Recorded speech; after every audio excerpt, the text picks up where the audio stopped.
Bismillahirrahmanirrahim. Assalamualaikum warahmatullahi wabarakatuh. Alhamdulillah wassalatu wassalamu ala Rasulillah wa ala alihi wa sahbihi wa man wala wa ba'du. Saudara-saudariku, bersyukur pada Allah Subhanahu wa taala bahwa hari ini kita telah tiba tepat di hari ke-9 Zulhijjah tahun 1441 Hijrah, hari Kamis, dan tentunya ini menjadi salah satu rangkaian puncak yang mengawali ibadah haji bagi saudara-saudari kita yang saat ini berhaji, yang tentunya akan merapat, dan mungkin dalam saat ceramah ini disampaikan, tausiah ini diutarakan, telah tiba bahkan di Arafah untuk menunaikan satu puncak ibadah haji, yaitu wukuf di Arafah. Bersamaan dengan itu, ada satu pula yang spesial, khususnya bagi kita yang belum menunaikan haji di tahun ini, yaitu untuk menunaikan satu ibadah dari satu rangkaian keutamaan bulan Dzulhijjah yang diisyaratkan dalam Al-Quran surah 89 ayat 1 sampai dengan 3 itu, ataupun ditegaskan keutamaannya dalam hadis Nabi di Sahih Al-Bukhari riwayat Ibnu Abbas radhiyallahu taala anhuma, seperti pernah kami utarakan dalam edisi sebelumnya. Di antara 10 hari yang istimewa itu ada satu yang sangat spesial yang tidak ditemukan dari hari pertama, hari kedua sampai ke-8 yang telah kita lalui.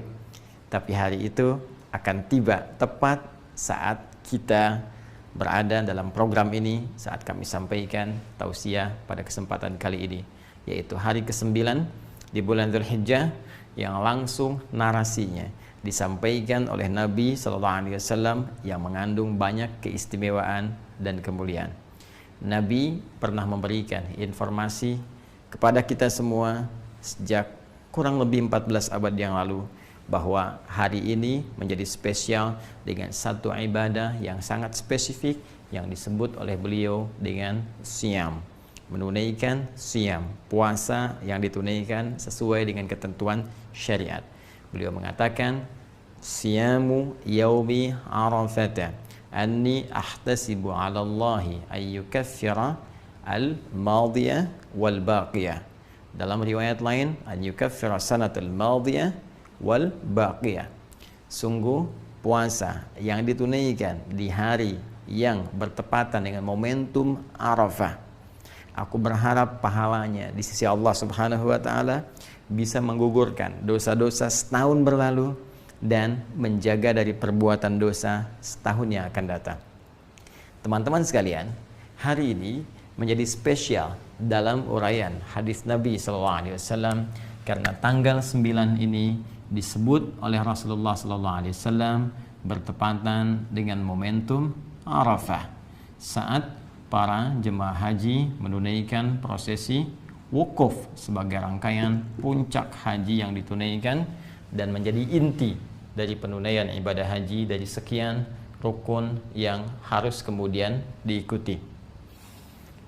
Di sini Nabi SAW memberikan arahan kepada kita dalam momentum ini. Kita diminta oleh Rasulullah untuk menunaikan ibadah spesifik berupa siyam.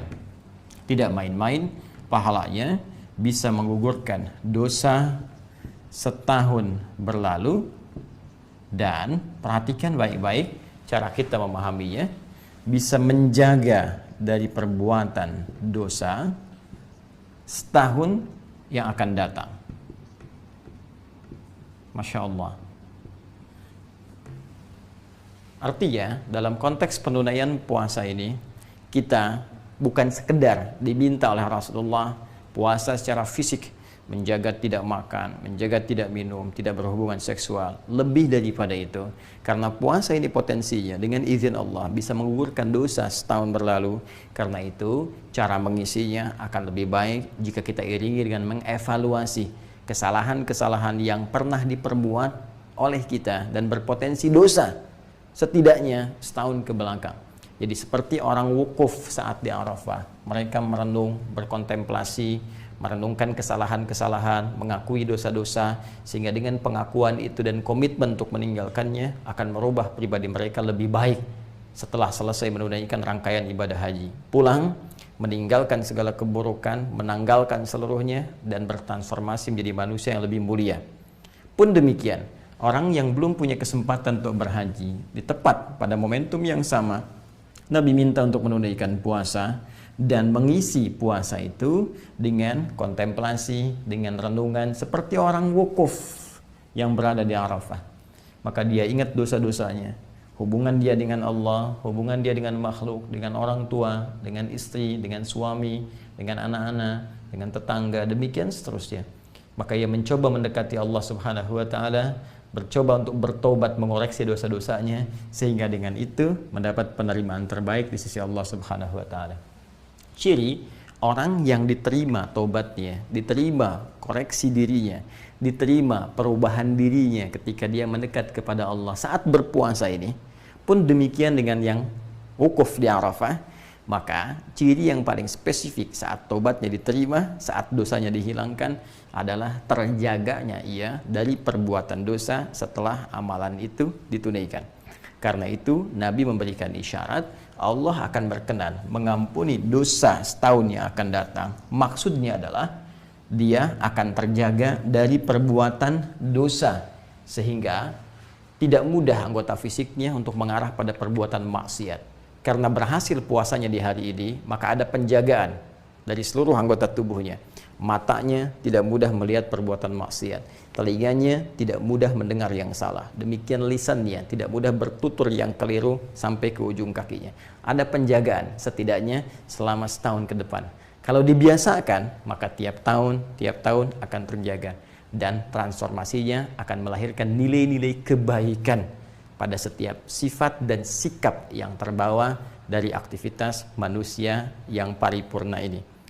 Jika demikian, boleh jadi ada banyak orang yang berhasrat untuk menunaikan puasa di hari ini, tapi belum tentu berhasil menjalaninya jika sekedar hanya menahan lapar, haus, dan kebutuhan biologis atau seksual saja. Karena itu, isi hari ini dengan banyak berenung, banyak berkontemplasi, mengoreksi diri. Dan buktinya akan terlihat setelah kita melalui ibadah yang kita tunaikan sebagai puasa bertepatan dengan momentum Arafah di hari ini.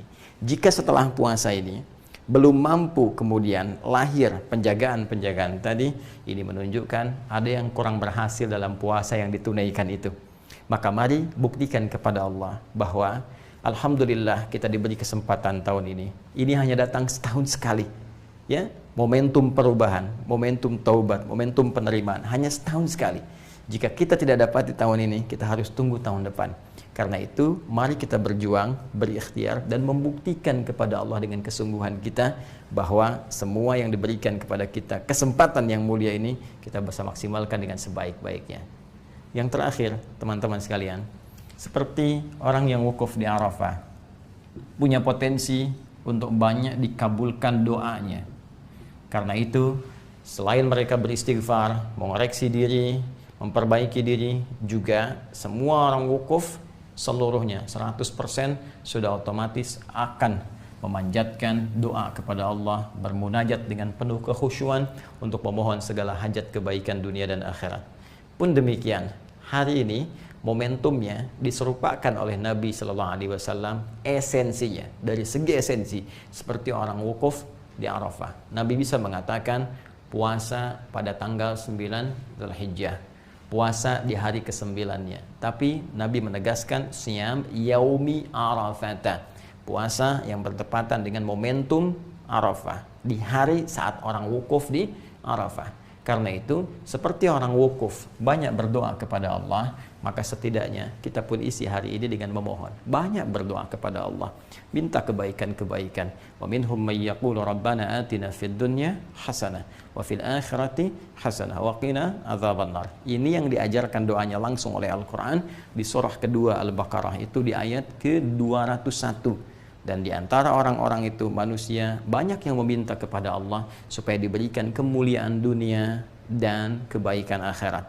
Maka mohonlah kepada Allah segala kemuliaan-kemuliaan di dunia ini, supaya mata kita menatap yang mulia, sehingga kaki kita, supaya harta kita diberikan kemudian keberkahan oleh Allah, supaya pekerjaan kita dimudahkan tapi yang bermanfaat untuk akhirat kita, melipat gandakan pahala-pahala kita. Isi banyak dengan doa. Kalau ingin lebih spesifik misalnya, kapan orang wukuf di Arafah? Tanggal 9-nya jam berapa tepatnya?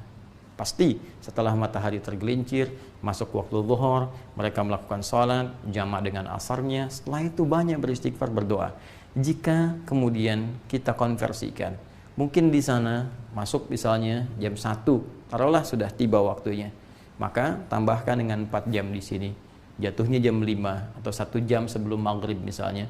Kalau kita ingin serupakan waktunya, kalau kita ingin bebas, maka mulai detik ini sampai dengan berakhir menjelang maghrib, potensi luas untuk berdoa. Tapi kalau momentumnya kita ingin dekatkan, kita bisa ambil misalnya waktu menjelang maghrib, kita duduk untuk bermohon, kita khusyukkan diri kita dengan penuh keyakinan, dan semoga dengan itu Allah bukan hanya mengampuni dosa kita, tapi mengabulkan seluruh hajat kita. Dengan itulah kemudian besok kita bisa bertakbir, dan takbir adalah lambang keberhasilan kita untuk bisa mendekatkan diri kepada Allah. Karena itulah di Quran surah kedua Al-Baqarah di akhir ayat 185, ketika kita menutup perjuangan kita untuk mendekat kepada Allah saat Ramadan, kita bertakbir, walitukabbirallaha ala ma hadakum wa la'allakum tashkurun, supaya engkau banyak bertakbir karena Allah telah berikan petunjuk kepadamu. Mari kita buktikan, kita berhasil, kita mendapat petunjuk, kita berubah, kita menjadi lebih baik dalam pandangan Allah, supaya besok kita bisa beridul adha dan bertakbir dengan penuh kebahagiaan, kebanggaan sebelum pulang menghadap Allah Subhanahu wa taala. Saya Adi Hidayat pun demikian harus memberikan contoh pertama dari apa yang saya sampaikan ini. Maka saya bermohon maaf kepada saudara-saudariku dimanapun Anda berada atas setiap sifat, sikap, tutur, perbuatan yang sudah pasti akan terjadi banyak kekeliruan, kesalahan dari apa yang pernah saya perbuat. Saya memohon maaf yang sebesar-besarnya dengan penuh segala kerendahan hati mewakili keluarga besar kami, dan dengan itu pula saya ingin menyampaikan hal yang paling utama, semoga Allah memuliakan kita, semoga Allah memaafkan segala kesalahan kita, mengampuni dosa-dosa kita, dan saya pun membebaskan, memaafkan segala hal-hal yang terkait dalam kehidupan supaya kita bisa lebih nyaman menghadap kepada Allah Subhanahu wa taala. Demikian, semoga bermanfaat. Subhanakallahumma wa bihamdika asyhadu an la ilaha illa anta astaghfiruka wa atubu ilaik. Assalamualaikum warahmatullahi wabarakatuh.